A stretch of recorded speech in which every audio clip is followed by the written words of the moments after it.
Bonjour Yvan. Bonjour Valérie. Le cas de figure, c'est le locataire ne veut pas partir, ne veut pas acheter l'appartement. Dans ce cas-là, je décide de le vendre occupé. Donc, est-ce qu'il y a une décote? Comment ça se passe de vendre un appartement occupé?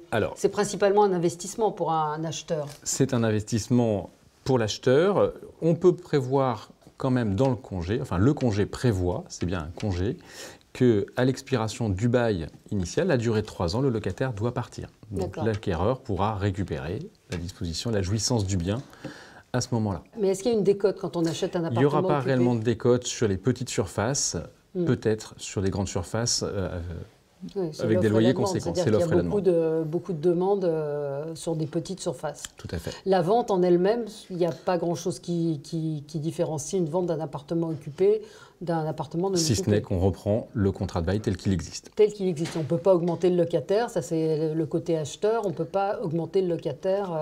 Le locataire est protégé, on poursuit le bail, surtout si on est dans des secteurs de zones tendues sur le marché locatif. Ouais.